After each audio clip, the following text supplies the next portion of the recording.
We say a broken clock is right twice a day, but I'm not here to call Candace Owens a broken clock. She is sort of like anti-establishment. She's really hard to lock down because she, might be pro a stance that you're against and vice versa. As someone spoke to me improperly on the phone, and I was deeply upset by this conversation, and I was therefore incapable. I could not trust myself to go live, or I would have just been naming names, and I would have been ratchet and out of control. Blake Lively continues to make headlines. Do you think I want to make you pay? This was my first time as a villain. I think about her all the time. The faceless blonde I thought I knew. Owens exposes the New York Times and Blake Lively. At this point, Justin Baldoni should just hire Candace onto his legal team. Blake Lively has long been celebrated as the embodiment of charm, talent, and grace. Hollywood's golden girl with an impeccable reputation. From her breakout role in Gossip Girl to her successful film career, Lively has cultivated an image of the quintessential girl next door. However, conservative commentator Candace Owens recently made explosive claims on live television that could potentially tarnish this carefully curated image. Did it become clear to you that Blake Lively was the aggressor in this now epic showdown? Was it right after was it when Baldoni dropped the countersuit? Was it when Brian Friedman put up the website with the 170 pages and all the text? Or was it right away when the Times wrote? Right away. I've always had an intuition about her, and I've always had an intuition about Taylor Swift and like the branding of the nice girl stuff. And something just didn't. I went through Justin Baldoni's Instagram, and he just seemed like a puppy. And I read it just didn't add up to me that this guy was secretly just dying to talk about pornography all the time and talk about his porn addiction and wanted her to look at pornography. I'm going, this is not the Instagram feed I'm looking through. And I went back years, and I was frustrated by how nice phony, he was. And he's doing TED Talks about, we men need to be better. I mean, he's that man bun, male apologist that it would really fly in the face of everything he's put out there about himself. So, yeah, that would be odd. I wonder if they ever looked at his Instagram. Pass the sniff test. Suggesting that there is much more beneath the surface than the public has been led to believe. Owens alleged that beneath Lively's wholesome exterior lies a history of undisclosed legal settlements, hidden scandals, and a past that Tinseltown has worked diligently to conceal. She posed a provocative question about whether it became clear that Blake Lively was the aggressor in a now infamous showdown involving Justin Baldoni. Now that there has been a little bit of a pause in the Blake Lively versus Justin Baldoni case, there was just so many new documents coming out. We really couldn't sift through it all. A lot of people are asking questions about who is Tara Keat. Now, Tara Keat was mentioned by Megan Twohey in the New York Times article, but never made its way through the actual complaint. Remember in which Tara Keat was cited as saying essentially that the media environment around Blake Lively, given all the negative press coverage, appeared to be manipulated. So Tara Keat was a company that was meant, I guess by Blake Lively's side, to give a professional opinion that the traffic around Blake Lively was actually manipulated. So here's what they had to say, and credit to Team Justin Baldoni here on the subreddit for pulling this up. They said there's no mention of the company Tara Keat in Blake Lively's complaint or lawsuit. So where did Megan Twohey get that info about Tara Keat for her article? Now, of course, that she got it from Blake Lively. Owens referenced various moments, including the dropping of a countersuit by Baldoni and the emergence of a website filled with extensive documentation that purportedly supports her claims. This has led to a growing sense of intrigue and speculation surrounding Lively's personal and professional life. Owens expressed her long-held suspicions about Lively, drawing parallels to Taylor Swift's branding as the nice girl. It's essentially a request for documents that could indeed be extremely relevant to the case. And they're saying, we only want this to be shared between the attorneys, not even with the parties to the suit. So that means, Brian Friedman can see it, their lawyers can see it, but we're talking like not even Melissa Nathan or Justin Baldoni could see it, because it might be very damaging to third parties. So to give you an example, if Brian Friedman subpoenas Taylor Swift's text messages, wink, wink, that's what I want to see, and it reveals that actually Taylor Swift was LOLing with Blake Lively about being a dragon. She was like, yeah, I'm a dragon. Rawr. And she was like plotting the takeover of the movie because she's bored and it's Tuesday and Joe Alwyn isn't responding to her text messages anymore and she's already finished her album. Well, Blake Lively's team is essentially requesting the right for their attorney to just designate that AEO, attorney eyes only, because that might unfairly harm the reputation of Taylor Swift. If the judge actually grants that kind of a protection order, the attorneys would become the judge of what exactly could be designated AEO. She suggested that Lively's public persona may be a carefully constructed facade, designed to mask a more complicated and potentially troubling reality. This assertion raises questions about the authenticity of the images that celebrities project. Somebody is doing some serious damage control. When you get a chance, jump onto your Instagram and tell me if you're following Blake Lively and Ryan Reynolds. I do not follow them, and this morning, miraculously, I started following them. That's not the case for me, but I think it was happening with a lot of people in Australia, apparently. So what is going on? Did they get Candace? Honestly, wouldn't be surprised if this was Ryan and Blake. Or, the French. And the lengths to which they may go to maintain their public personas. It's crucial to note that these claims remain unverified and speculative. No concrete evidence has been presented, and Lively has not publicly addressed the allegations in detail. What happened to Candace Owens' IG page? All her posts, poof, gone. Candace, who has been covering the whole It Ends With Us drama between Blake, Justin, Ryan. And this comes a day after the whole Be Better's post was taken down. He basically had to legally threaten them to get the post back up. Her TikTok is still up. I'm pretty sure her YouTube is still up. And yeah, it's a little off. And she posts on IG, I feel like, more than on TikTok, honestly. So, however, guys, I know she's also covering, she's exposing France right now. Apparently doing a Becoming Bridget series that apparently is pissing off the French. I know nothing about that. What I do know is how she has been exposing Blake and Ryan Reynolds. And also, some people were saying their IG accounts would just instantly be following Blake and Ryan, they would just check and they've never followed them, but then it said they were following them. Nevertheless, the internet is abuzz, and the controversy has taken on a life of its own. Social media platforms have become a battleground for opinions, with fans and critics alike weighing in on the unfolding drama. Thank you, Brandon. I love the movie. Appreciate it. Thanks, man.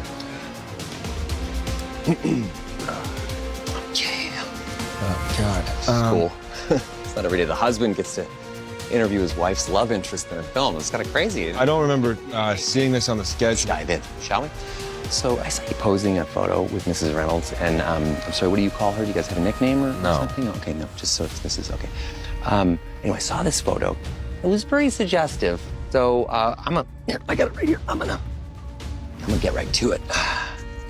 How do you explain that? The genetics? You have some sort of low-angle squat routine to pop that region in that way? I mean, what's going on here, man? Are you smuggling pumpkins? Got a couple of small pumpkins there? Jesus Christ, my heart is beating like crazy right now. This reminds me of when I went on that meth journey. The impact on Lively's career and public image is undeniable, as the allegations have sparked intense discussions about celebrity culture, accountability, and the nature of fame. I've had it up to here. I'm getting to the point where I'm getting frustrated with the people in my DMs, trying to make anything work for Blake Lively here. You know what it's giving? It's giving Blake Lively. I'm convinced the very small amount of people, and I say this with honestly, the very small amount of people that are still Team Blake Lively are just like Blake, okay? And the reason why I say this is because they are seriously people that don't understand reality. They don't see reality. Owens urged Lively to tap out and call it quits, suggesting that her legal complaints indicated she might have been influenced by her proximity to Taylor Swift.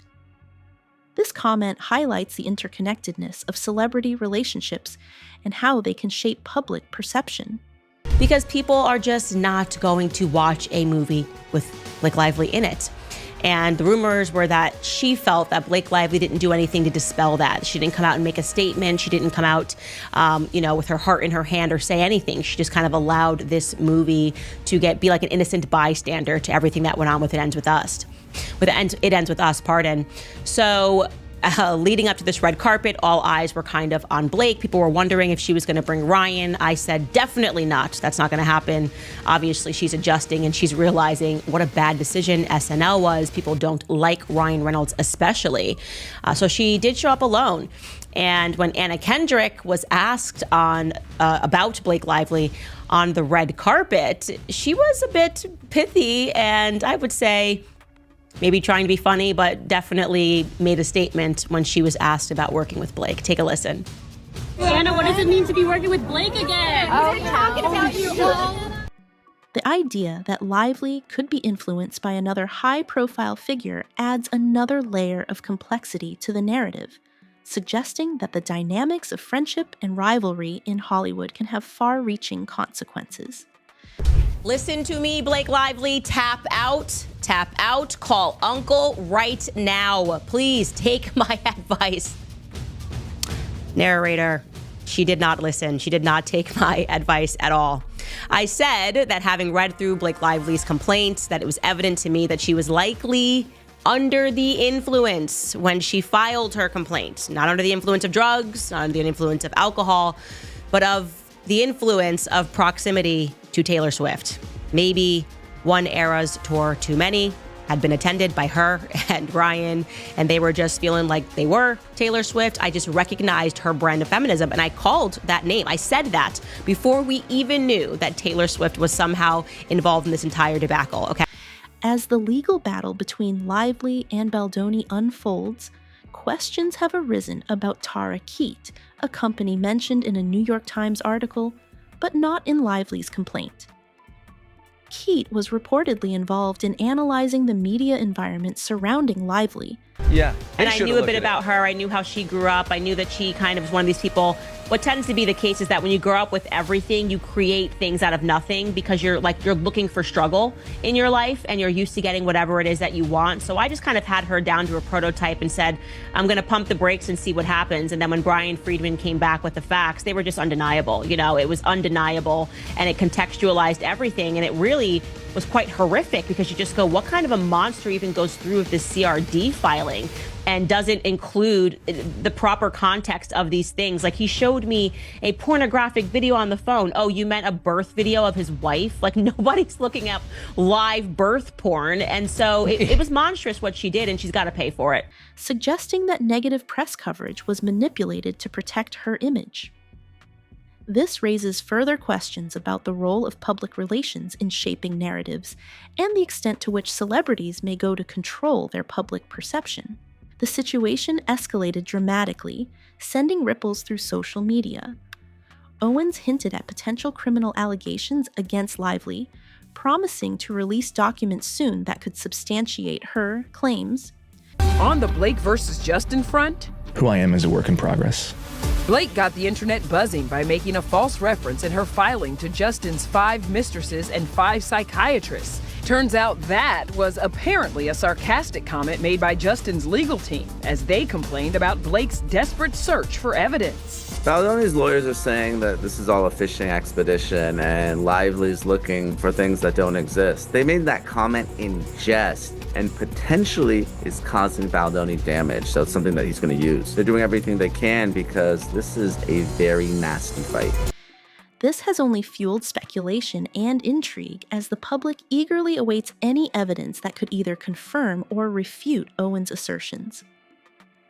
Meanwhile, Lively's social media team has reportedly begun deleting old posts, leading to speculation about whether she is attempting to erase traces of her past.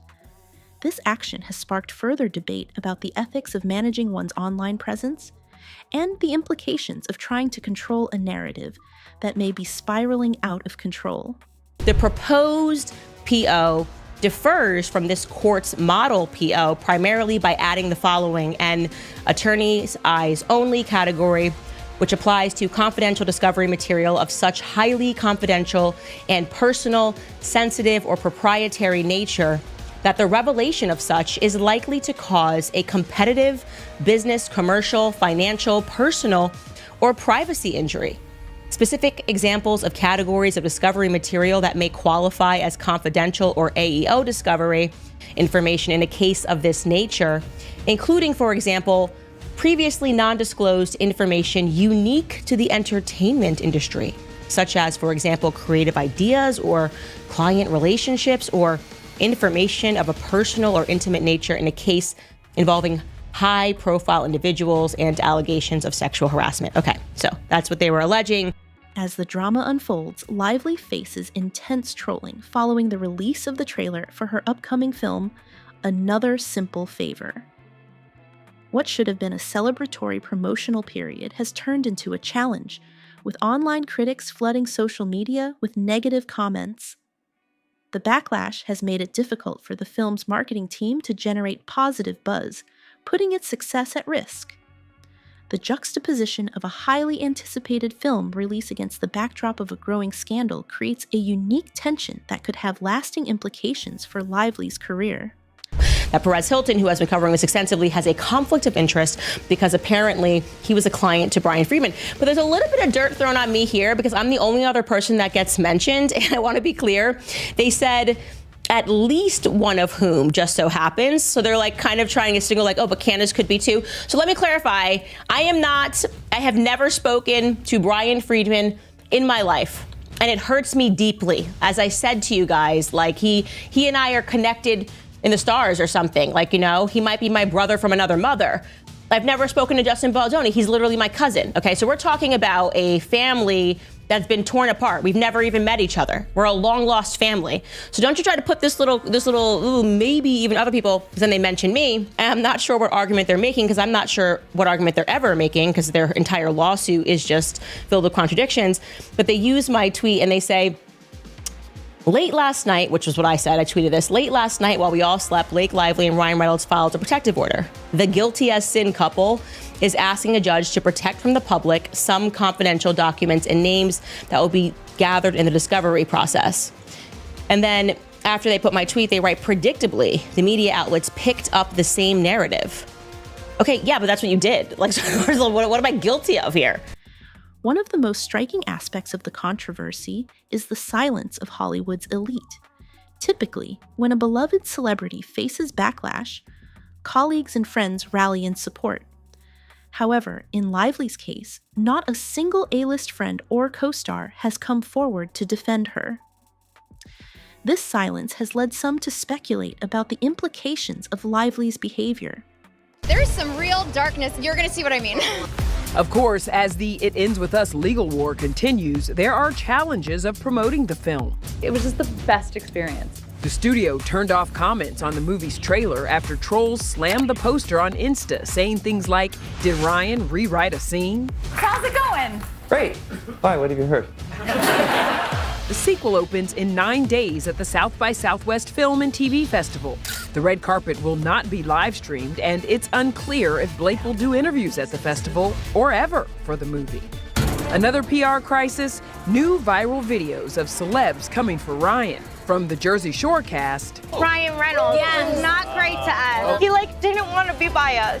To former co-star Matthew Lawrence. I did do a movie with him. Oh, really? He was a total schlub then. The funny part about it is that the production team was having a really hard time with Ryan. And this is young Ryan. He'd walk out, just wanted to kind of do his thing. He was like, I'm doing my thing. Some have suggested that Lively's actions may have alienated her from her peers, while others have speculated that the silence may be a sign of a larger problem within the entertainment industry. The Blake Lively controversy is a complex and multifaceted issue, with many different factors at play. As the situation continues to unfold, the world is watching closely. In the Blake Lively, Justin Baldoni universe, and that can be true. The entertainment industry is not a monolith.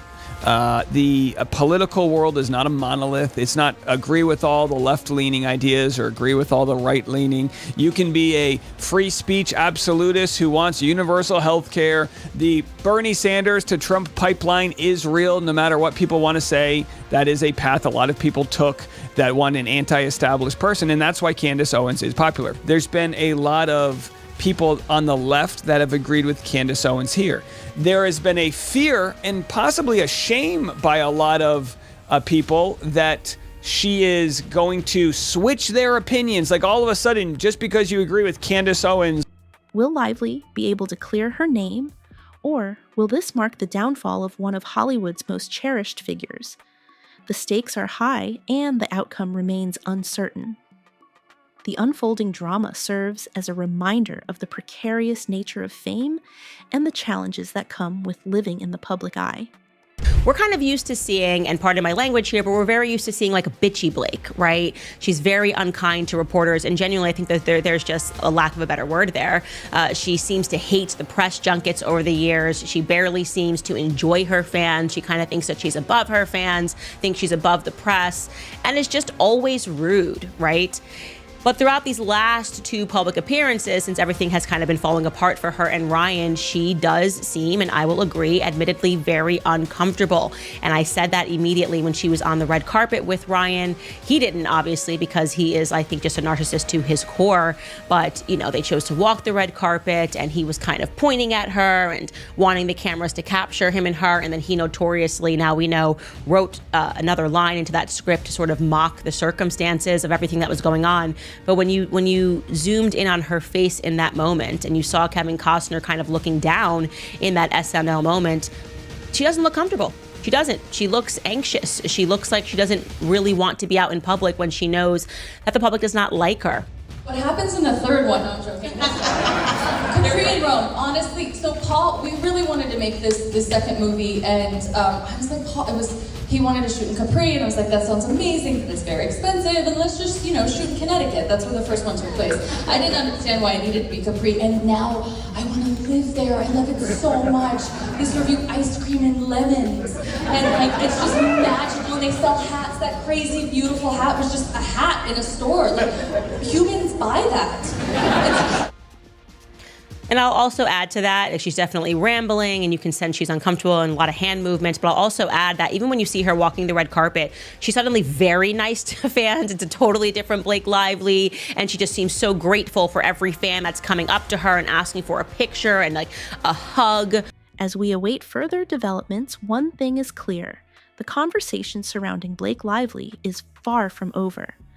The implications of this controversy extend beyond just one actress. They touch on broader themes of accountability, the nature of celebrity, and the complexities of navigating fame in the digital age. What do you think? Share your thoughts in the comments below.